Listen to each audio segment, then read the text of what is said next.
your Mets here, for all your Mets here, let's go. Bring it home, bring it home, bring it home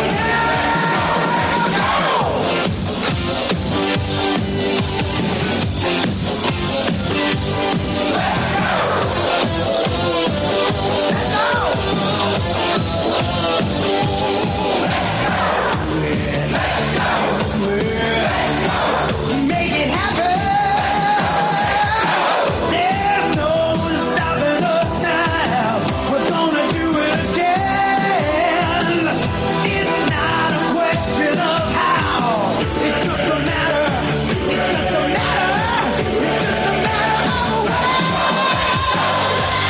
Hello again, everybody. Joe Piscopo, Shea Stadium. The big story. Mets 86. Exciting, thrilling, awesome. Let's take a look.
That's right, baby. What's up, Mets fans? Welcome back to another Mets PostGame Show right here on the channel as our New York Mets win their fourth in a row, 16-4 in September, and their 85th win of the season by the score of 10-6. And the offense definitely showed up tonight. And let's be honest, guys, it was needed a little bit, especially with Severino. He had a good start, little shaky, but a really good performance by Severino. You know, a little bit of, giving a little bit up here and there, but he got the job done. He limited damage. Good performance by Luis Severino. Excellent performance by all of the offense. And yes, Danny Young, my Lord. The guy only had to throw strikes. He kept, he walked batters, wasn't around the plate. Then when he needed to get on the plate, the guy were hitting him. And, Reed Garrett, once again, has to, be the savior again every time coming in with runners on base and has to be perfect. He wasn't necessarily perfect, but he did limit the damage. And the Mets did add an extra run to make it 10 with Luisano Acuña's RBI triple, first of his career. And it was just really, really, really good offensive performance all around. It was needed, obviously, but the Mets won a ball game, and who the hell cares how it happened, who did it, why it happened. We won the ball game. We got number 85. We don't lose ground with the Diamondbacks or the Padres, and we still have a 2-game lead with 9 to play with the Braves. So there you go. That is exactly what we needed from everybody today. Severino wasn't great, but he was good enough, and the offense picked up the pitching. How many times have we said that this year? Not enough. And they did. The first time in Mets history, they scored 10 runs or more 3 games in a row. How about that? How about that? The 2024 Mets, where about 85% of Met fans, probably more, thought this team was garbage going into the season, scored 10 runs in back-to-back-to-back games in the first time in their history. And it's a lot of fun, Mets fans. I know you are excited. I'm excited. I'm pumped. Took game 1 of the series like is always important. Yes, this is a 4-game series, so you do have the opportunity, right? You'll need 2 more wins here to win 3 out of 4. And I said this, right? 87% of the time, 4-game series are split. You got Manaea going. You got Peterson going tomorrow, if I'm not mistaken, or Manaea. I got to double check that. I checked it like 10 times, and then I forget who's going. I think it's Manaea tomorrow or Peterson. Peterson, Manaea. Peterson tomorrow. There you go. David Peterson on the mound tomorrow, who's pitched extremely well all season. 1 bump in the road. Who cares about that? He's been good. How about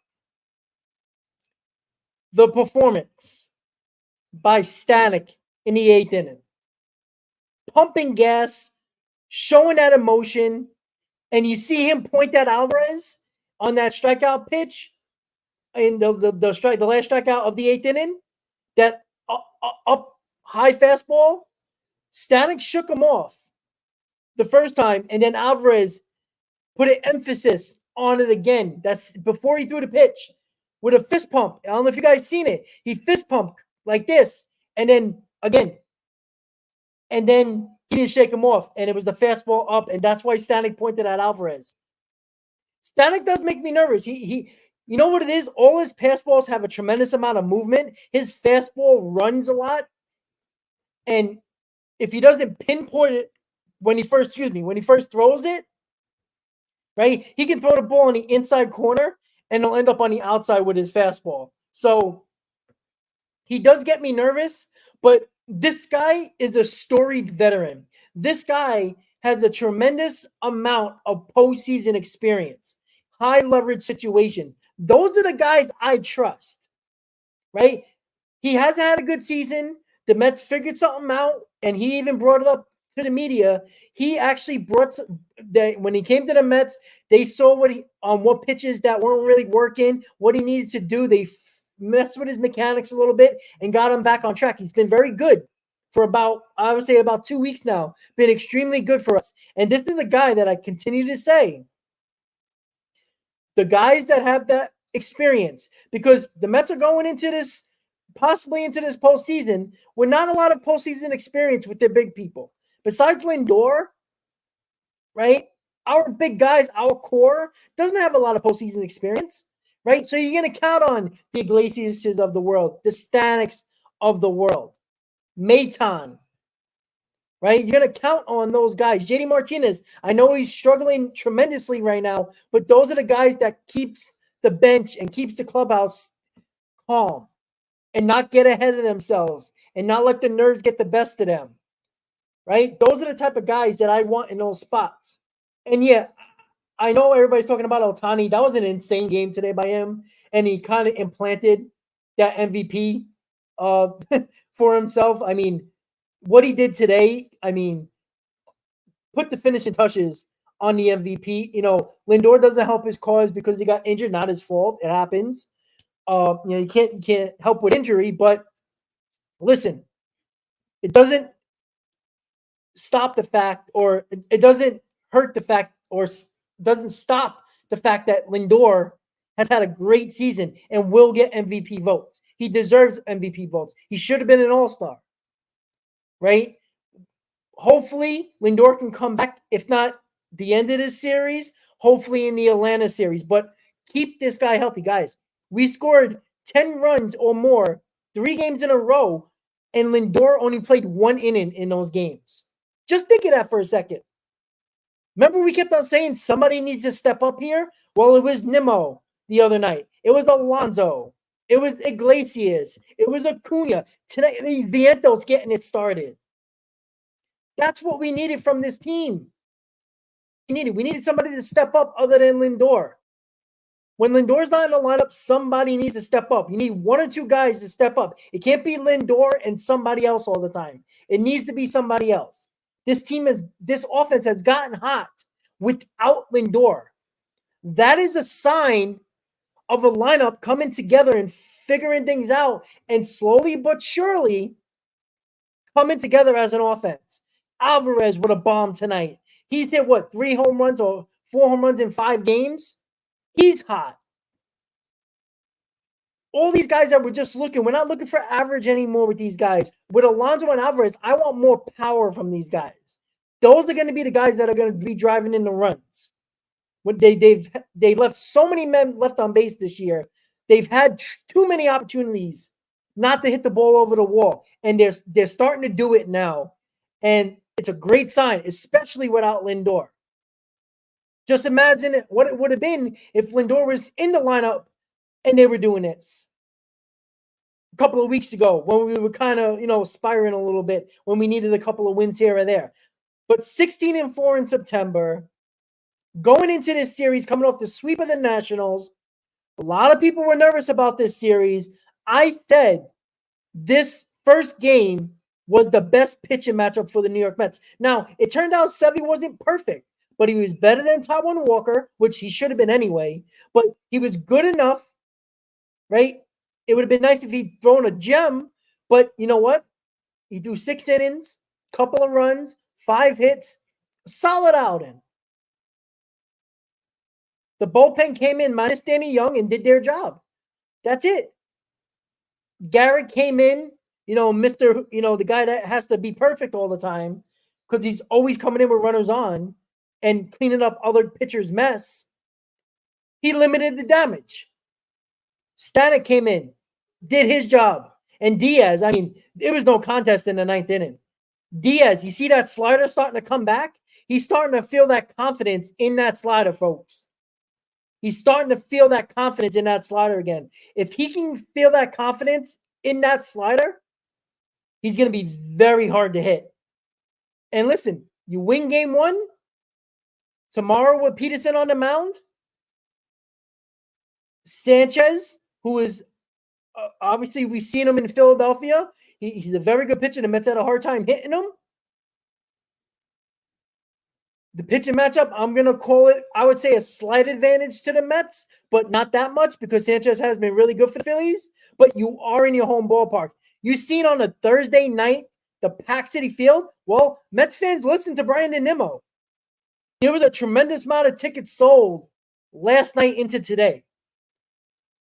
There was over 10,000 tickets sold from last night into today. So Met fans heard you. And they were rocking all night. I was getting texts from my friends. I was getting videos from people that I know are at the game. Just listening to the crowd. It sounded like a crowd that was pumped and energized. And you know what? It's going to be even bigger tomorrow on Friday and Saturday. Guaranteed, and even Sunday. So Met fans are showing up.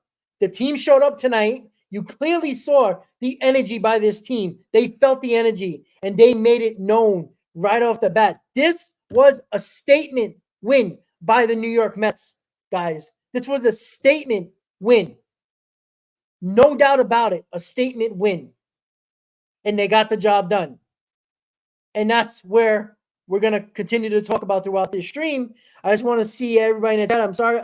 My comments are not working that well. I apologize. I got maybe a couple of comments here. I don't know why it canceled out on me, and I only got like 5. Oh, wait, hold on. Here we go. Oh, yeah. There we go. We got Tamrock. We got Diaz was a beast. Junior wants to smack down on Sanchez tomorrow. I agree. Let's see. Todd said Sanchez had warning track outs last time. I agree, but it's also Citizens Bank Park. Every pop-up seems like a warning track hit of fly balls. So true, but we'll see.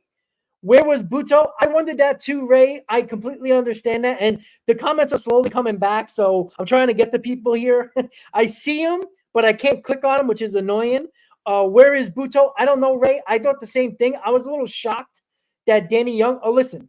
When it was 9-3 and he got a 6-run lead, there should be no reason why you use your big arms. So I understand going to Danny Young in that spot. Danny Young needs to do a better job. This is not on Mendoza. This isn't on anybody that you want to try to blame other than Danny Young.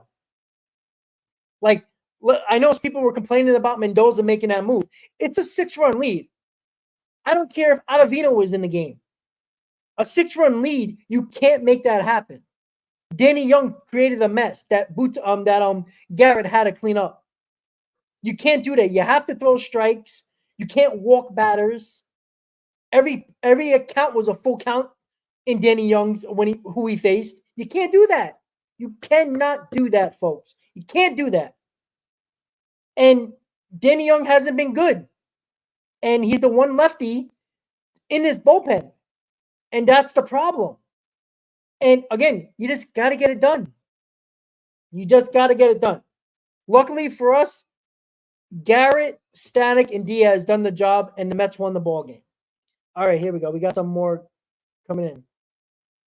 Lugo says Alvarez home run second deck in today's game was reminiscent of 2015 in Cespedes and Murphy. Well, I wouldn't go that far yet, but it did fit today's game. Remember, when the Nationals came to town during that, the Mets were like a game behind or 2 games behind in the division, and they swept them.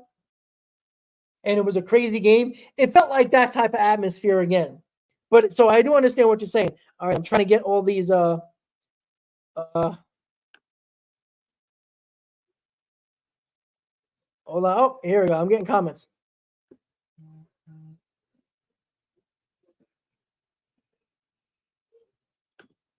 Absolutely easy. Vientos set the tone with that bullet. Again, he's starting to come around again. He was struggling 3 for 37 before he did some damage yesterday, and then started it off today with that home run, that laser beam to left field that basically broke the wall down the line. Great job by Vientos getting it started, gotten the fans in it. Yeah, it does remind me of Diekman.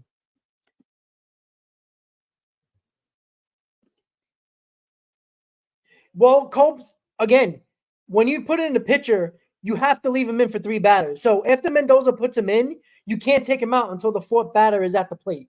So, yeah, I would have loved to take him out after the 2nd batter, but you can't. It's the rule.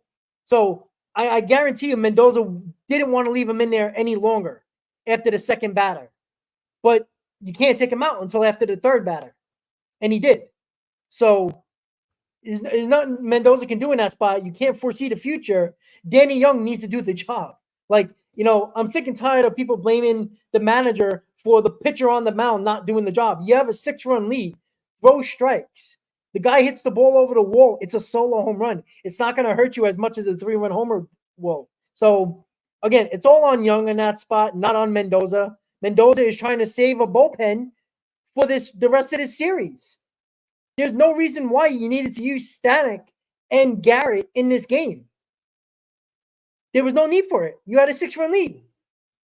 No one should have been in this game that was of importance in this bullpen.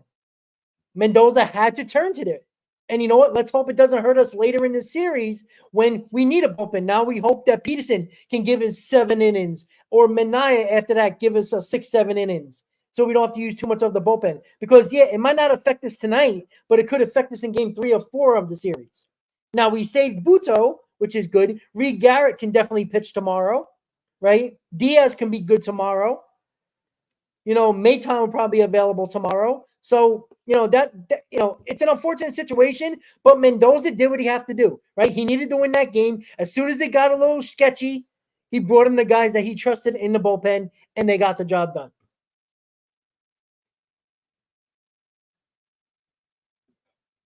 It was a great team win. Nimmo is waking up as well. Absolutely. Cindy agreed. Brandon has stepped up. Everybody's liking Brandon. Nimmo stepped up. Hey, listen, he called out the fans. You better step up. Nimmo's one of those guys that he's such a nice guy, and he did it so gentle and nicely in that post on-field interview. Like Met fans show up tomorrow. You wanted this, come out. Pack this place. He called out Met fans, and he did it in a very nice way. But you know what? If he would have went 0 for 4 tonight, I know, and the Mets would have lost, he who knows? People might have booed him.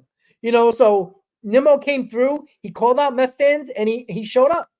And good for Nimmo.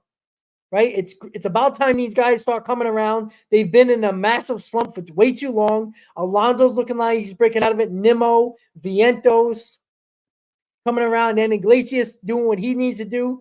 Tyron Taylor, not a great game today, but you know what? He deserves to be in the lineup after his performances the last week or so.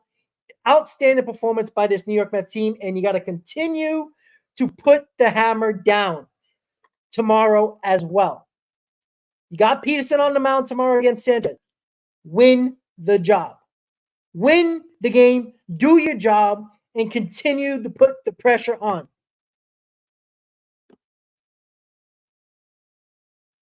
Well, Ray, it's about time they talk. They walk the walk after they talk and open their mouth. Because remember last year at the trade deadline, they weren't very happy. Alonso, Nimmo, right? A lot of those guys came out through the media and weren't happy at the trade deadline that we were sellers. Yet there was nobody to blame but themselves. So, and you know what? It looked really bad on them to say that. You put yourselves in a position and you put your GM in a position to become sellers. It was nobody's fault but the guys. They needed to look in the mirror at that point. Again, they opened their mouths. They talked about the crowds. They talked about the fans showing up. The fans showed up, and the Mets needed to show up. And they did. So kudos to them. They got the job done. They got their 4th straight win. They continue to hold a 2-game lead against the Braves, tied with the Diamondbacks. I think the Diamondbacks won. I know they were up 3-0. Let me just check the score. Hold on, guys. Let's see. Diamondbacks won. So we're still tied. Again, we're still in second place in the wild card. Obviously, the Braves won. We beat the Phillies. And, yeah, that's it. So right now, there we go. The Padres play today, right? Am I missing something here? They don't play today. Okay. So we gained a half a game on the Padres. So we're 2 games out of the Padres right now. And we got to keep it going, guys. We got to keep it going. And you know what? Always game 1 of a series is so freaking important, right? We all know that. We got it done. Hell yeah.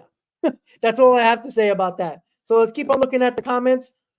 Ichiro said, let's go freaking Metropolitans. 16-4 in the last 20. Yeah, absolutely. Listen, 16-4. Listen, it was such an issue in 2022 of it felt like the lack of energy, the bad games in September.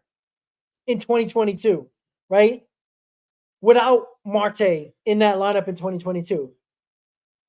To have a record like that in September, 16-4 with 9 games to go. Just think of this. The Mets can lose the rest of their games and still be over 500 in September. Let's hope that don't happen. But I'm just proving a point. I'm just making a point there. But outstanding month so far. And I agree, Ken. It's just an outstanding performance right now. And remember, this is with an offense that has been struggling to score consistently. And basically, this 16-4, besides the last 3 games, the other 13 wins has basically been because of the pitching. And good. Absolutely great. Wonderful. Absolutely wonderful. We all know that if this offense can get going a little bit, this team is nearly unstoppable. Well, Ken, I agree. We thought about Buck for a while. But was it really Buck, or was it Alonso not having a good September? Nimmo not having a good September, right? It was a lot of the guys that we were talking about that didn't have a good September in 2022. Those guys had to step up when their best hitter in clutch situations in Marte was out in the month of September. right? I'm not blaming Buck for Alonso not getting a hit or Nimmo, just like I'm not blaming Mendoza for Danny Young not doing the job. We're blaming the manager. Now, I blame Buck for a lot last year, but not 2022. I think the problem was those guys kind of felt bad for themselves when they didn't win the division. Ken, I agree with that. I mean, we can blame we can definitely blame everybody. Absolutely. Everybody had a blame in that. Absolutely. Yeah, Ray, it's amazing. It's those one runs that just pop out of nowhere. Barre, will you guys make the playoffs? Well, at the moment, we're in the playoffs. We're a second wild card right now. We're 2 games up. Technically, we're 3 games up, considering the fact that the Diamondbacks have to be a game better than us to beat us out in any wild card spot. So technically, we're 2 games up on the Diamondbacks as well, not 1. So, well, I'm sorry, excuse me, not 2. We're a game up on the Diamondbacks right now because right now the season ended. The Diamondbacks would be the 3rd wild card. We would be the 2nd wild card.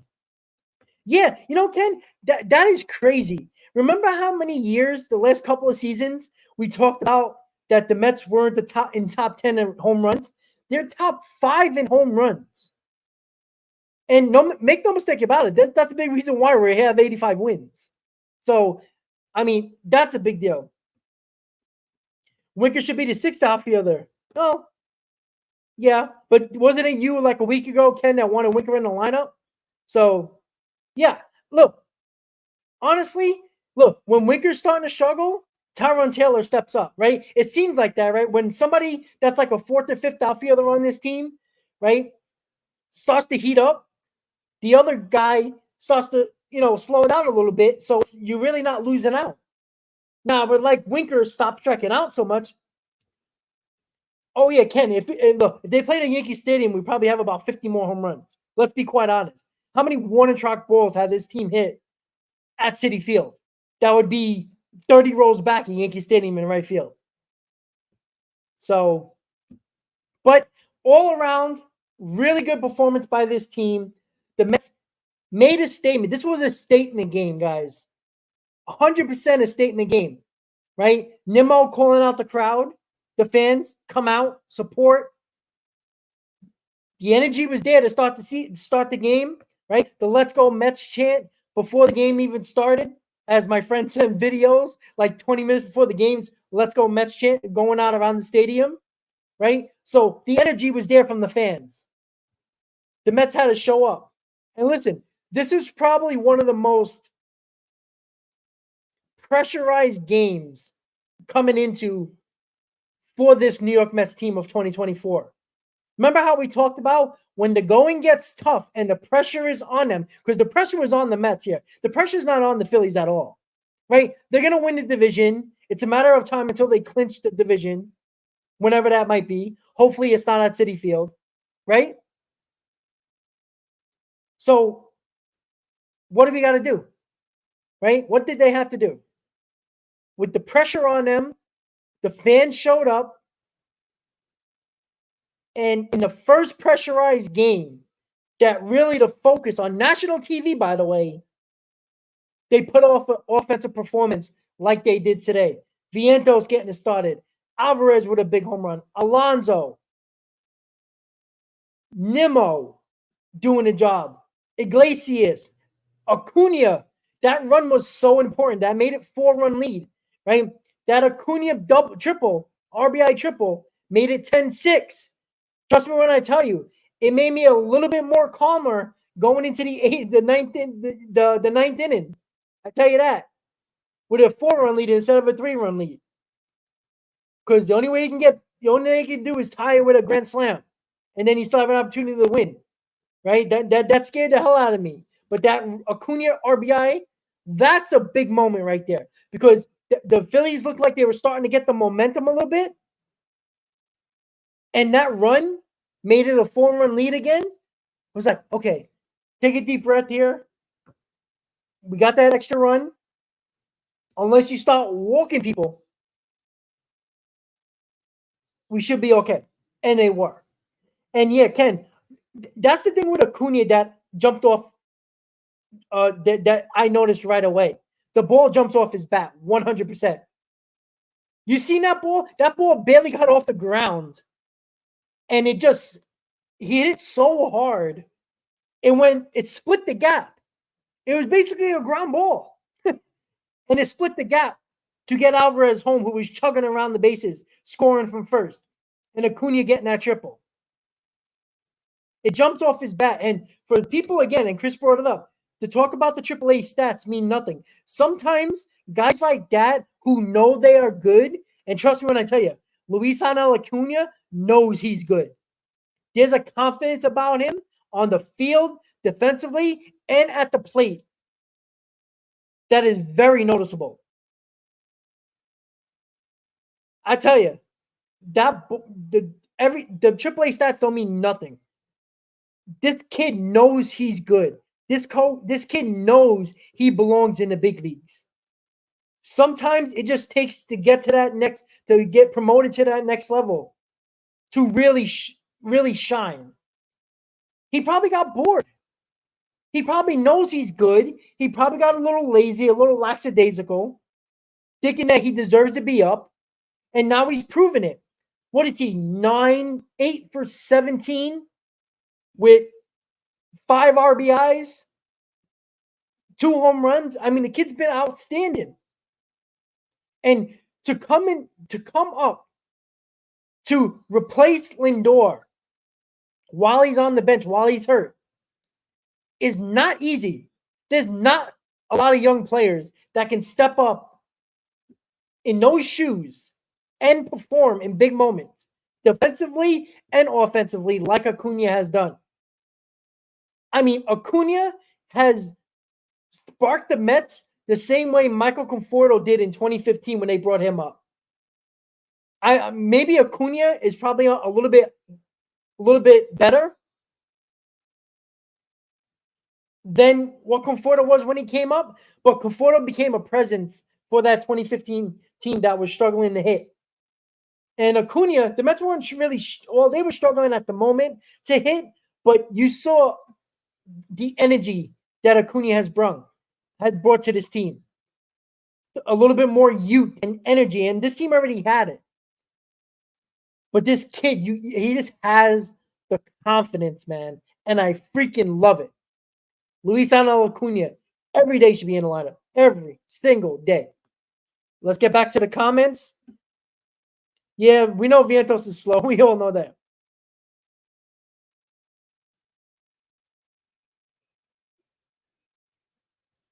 Yeah, Ken, I totally agree with you. And I tell you, when Alvarez hit that bomb of a home run, standing at home plate, I don't know if when Alonso hit that home run, and they showed a close-up of Alonso, and in the background, you saw Realmuto, and you see Pete Alonso going to the bench, yeah! And you see Realmuto smirked and smiled. That scared the hell out of me, because me thinking Realmuto was like, yeah, okay, guys, like, be careful what you wish for. You know, it felt like that. It was a perfect video and close-up of that with Pete Alonso screaming to the bench when he hit that home run, and Realmuto smirking, looking at Alonso. It was a kind of a great baseball moment there, where you see the interaction, even though they weren't talking to each other. It was just the interaction, like Realmuto just looking at Pete and smiling, and then Pete Alonso going crazy with the bench. That's awesome.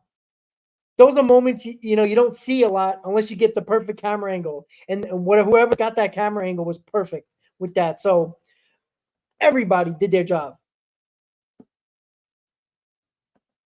Yeah, I know the lack of Acuna's size, but did everybody see Altuve? I mean, I know he's the buzzer and the cheating and all that, but he's still a very damn good player, right? Size really doesn't matter. If you could swing the bat, you see the power this kid can have. The ball jumps off his bat. His bat speed is very similar to his brother. And if you notice, he's wearing that yellow shoes, the yellow elbow pad, gloves, just like his brother. So, look, I can care about his size. I really don't care about his size. I don't. right? The ball jumps off his bat. His bat speed is amazing. I'm not saying this kid's going to be his brother. I don't think he's going to have the power like his brother. But there's no reason why this kid can't be a 260, 270 hitter with 20 home runs. And he looks like he can be a run producer. In my opinion, he's probably going to be, when he establishes himself a little bit more, a top of the lineup type of guy. Like a number 1 or number 2 hitter. More probably a leadoff hitter.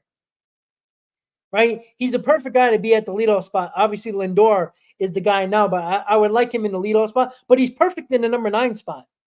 He's 100% perfect in the 9 spot. You know, that 9 spot is kind of the hybrid spot. It's kind of like the de facto leadoff spot who has, you know, some speed, a little bit of power, can hit the all fields. He's perfect with the number 9 spot right now, especially with Lindor doing what he's been doing all season ever since he's been in the leadoff spot. So Acuna continuing to be in this lineup. You got a righty on Sanchez is a righty, right? If I remember, he is a righty, right? I think he's a righty. Damn, he only pitched the other day, and I can't remember. He's a lefty. Sorry, excuse me. Yeah, Christopher Sanchez is a lefty. Acuna is going to be in the lineup. You're going to see a heavy right-handed lineup tomorrow. The only lefty you're going to see in this lineup tomorrow is Nimmo, which is fine with me. Right? You're going to see everybody. I do wonder if JD Martinez is going to sit and Marte is going to be the DH tomorrow. I want to see Marte in a lineup tomorrow. I have no problem swapping Marte for Martinez in the DH spot. Keep Marte off his feet in the outfield. He's let him bat. His bat is good. He's outstanding against lefties. I rather sit Martinez, put Marte as the DH. Tyrone Taylor should be playing right field, Bader in center, and Nimmo in left. That's what I want tomorrow in the outfield. So that's the way I want to see the lineup tomorrow. Swap Marte with Martinez. I'm sorry, Martinez with Marte in the lineup and keep the similar lineup. Everybody should be in the lineup except for Martinez tomorrow. Put Marte in the DH spot, Taylor right field, Bader center field, Nimmo left field. That is your best defensive outfield right there. Tyrone Taylor is hitting the ball well. Bader somewhat. Nimmo's getting hot. You don't want to take Nimmo out of the lineup, even though there's a tough lefty tomorrow. I want Nimmo in the lineup. And everybody else is right-handed. Vientos, Acuna, Iglesias, Alonso, Alvarez. Yeah, Bader had 2 hits today. I know, right? But he's been kind of on and off, but he's been pretty good, right? But I want Bader for his defense right now in center field, right? His glove is extremely good at center field. I want the best outfield defensively in the outfield, especially with guys in this Phillies lineup that hit gap to gap. A lot of these guys are gap to gap hitters. I need guys to run those balls down. I don't know if Marte scares me in right field. I don't know if his legs are 100%. He's getting older. Marte scares me in the outfield. He can do the job serviceably, but he scares me sometimes. He got a great arm, but pop-ups scare me with this guy. I don't like him running, gap in the right field gap down the line. I don't trust him that much. I'd rather have Tyrone Taylor. Taylor's bat has been pretty good. Leave him in there. He's good defensively, really good defensively. Tyrone Taylor has been clutch. Marte, want that bat in the lineup, put him as the DH. No, I agree, Ken. Marte has been a lot better defensively. But you notice Mendoza has been putting him in the DH spot to keep him off his feet. I have no problem with that. If Tyrone Taylor wasn't hitting well, I'd put Marte in right field. But because Tyrone Taylor has the knack for that big hit, I want him in the game. So why not put him in right field and keep Marte off his feet, which is going to keep him healthier, and just let him hit, which is what he does best, right? So tomorrow, I want to see the similar lineup.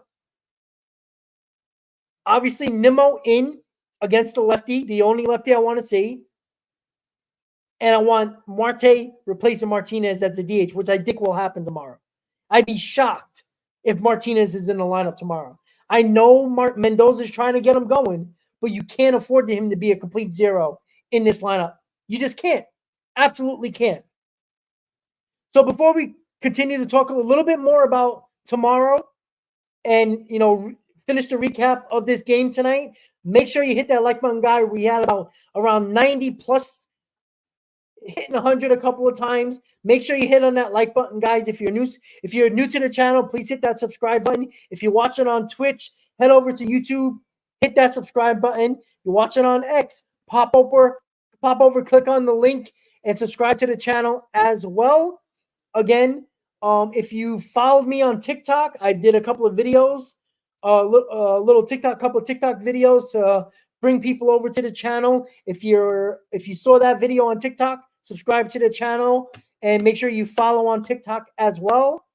It is Talkin' Mets with Rob with underscores in between each word. That is the TikTok name. If you are on TikTok or not, trying to grow the channel more. TikTok is a way to do it. I'm not a fan of TikTok, but you got to grow the channel. You got to go through more avenues, and that's what I'm trying to do. So if you have TikTok, Talkin' Mets with Rob is the name. Talkin' _Mets _with _Rob is the name. Apparently, TMWR NYM is taken by some girl. So I couldn't put that. So I had to go a little bit longer in a name, which I didn't want to do, but it makes a point, right? Talking Mets with Rob. So yeah, Ken, exactly. You did copy that line for you. All right, guys. So listen. To finish up the screen, Rob, yes, I am on Twitch. Same thing. Talking Mets with Rob _ after each word. I'm on Twitch. Cindy, yes, I am on Twitch. So let me just type it in the chat.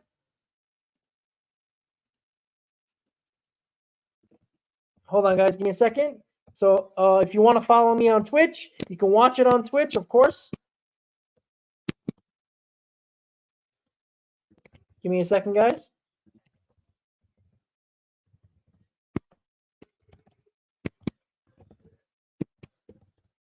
All right. There you go. So my Twitch account is right there. I'm going to put it up on the screen. Talking Mets with Rob. Obviously, the underscore is Talking _Mets _with _Rob. All right. So there you go. So follow me on Twitch. I've been getting a couple of people that have subscribed to the channel that found me on Twitch. I've been asked by people to go on Twitch, and they, a lot of people, obviously a lot of gamers are on Twitch, but people like it when I go on Twitch. So I started to do it again. Make sure you let me just do this really quick before I do anything else. I want to do this really quick. Give me a second. I'm going to put this on the screen just now.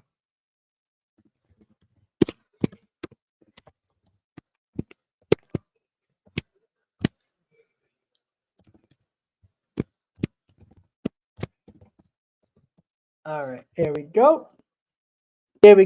All right, so there you go, guys. The TikTok and Twitch are the same handle. Talking Mets with Rob _ after each word. And that's where we are right now. So make sure you follow me on TikTok and on Twitch so you can watch it from many other places. Well, Ken, BT is more excited because BT looked like a fool who thought this team wasn't going to win more than 75 games, right? Sal was a little bit more optimistic. I know Sal is between a rock and a hard place. Ever since the NL East is over, a couple of years ago, he's been very hesitant to be extremely positive with this team. So, it's going to be crazy tomorrow with those guys. I'm definitely going to be listening because that's what I do. So make sure you follow me once again on TikTok, and Twitch. Talking Mets with Rob _ under each word, next to each word. And then you can follow me on there too. And of course, make sure if you're new subscriber, new to the channel, hit that subscribe button, guys. So the final thoughts of today. The offense showed up. Severino was good, not great, but perfectly fine. When you have a lead like that, you have a little bit of breathing room from a couple of mistakes. He had a couple of mistakes, left a couple of balls up. Solid performance. We got the walker, what we were supposed to do. First time in Mets history, the Mets have scored 10 runs or more in back-to-back in their games in a row. 10 plus runs. First time in their history. The New York Mets of 2024. The Mets record is 85-68. Second in the wild card, tied with the Diamondbacks, but technically we are ahead of them. So technically we are a game ahead. Technically. I wanted to say that a couple of times just to put emphasis that we lead in the second wild card because of the tiebreaker. We're technically, once again, a game ahead of the Arizona Diamondbacks, and we're still 2 games ahead of the Atlanta Braves with 9 games to go. 9. There we go. Sorry, all my broken fingers. Can't really do much with these fingers anymore.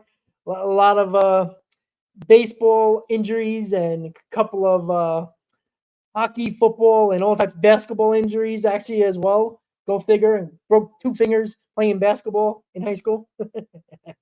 Lovely. So yeah, 9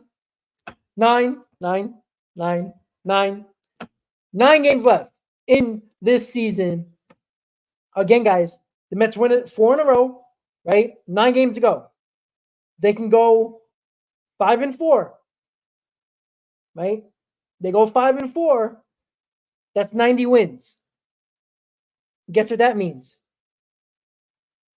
That means at the very least, the Braves have to go 7-2 to tie us.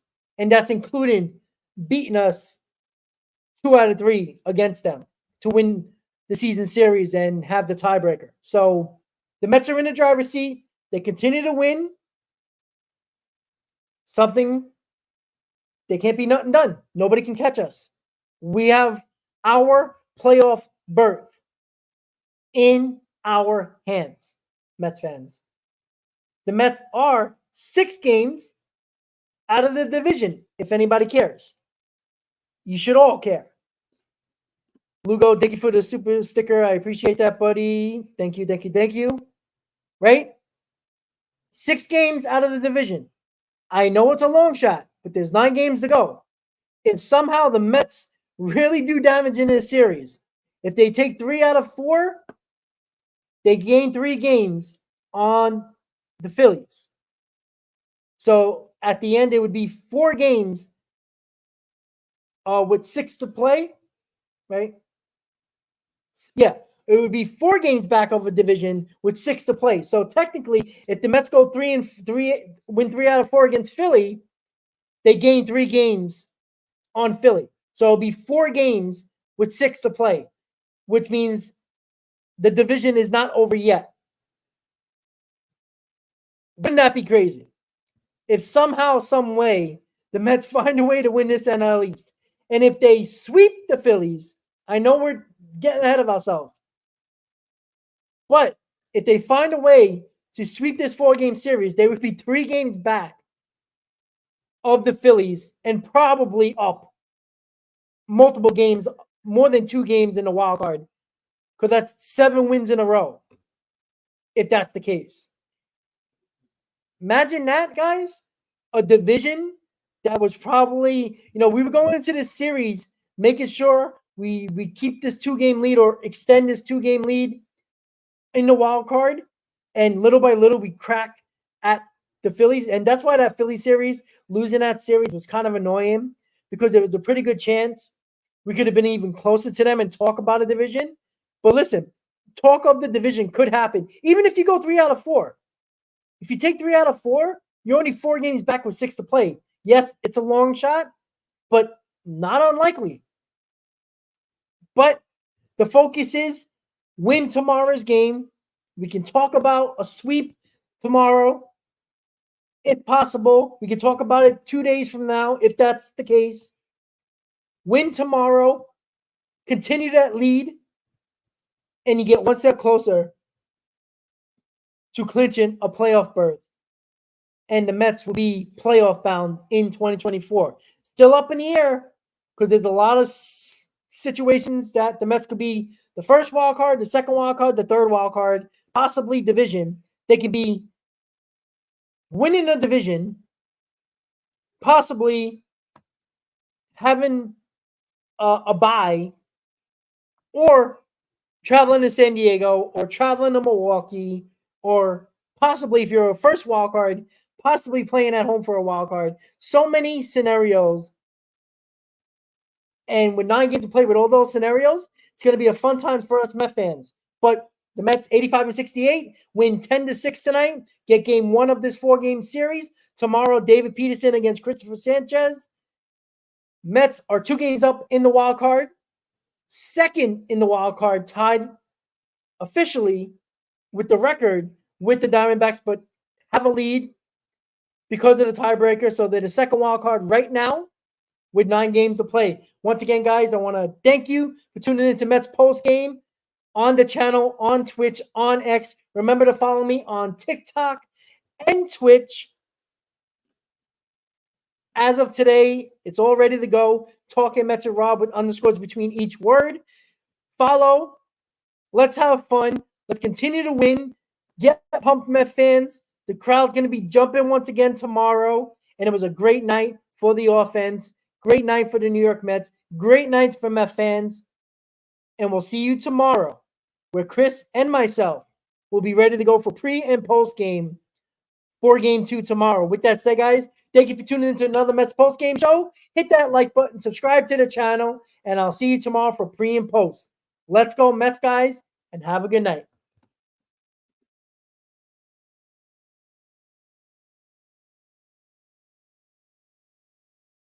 Welcome to Talkin' Mets with Rob. Subscribe to the channel for all your New York Mets in-game live, pre-game, post-game, roundtable podcast, and all the breaking news for our New York Mets. Enjoy the show and let's go Mets. Meet the Mets, meet the Mets. Step right up and greet the Mets. Bring your kiddies, bring your wife. Guaranteed to have the time of your life, because the Mets are really socking the ball, knocking those home runs over the wall. East side, west side, everybody's coming down to meet the METS Mets.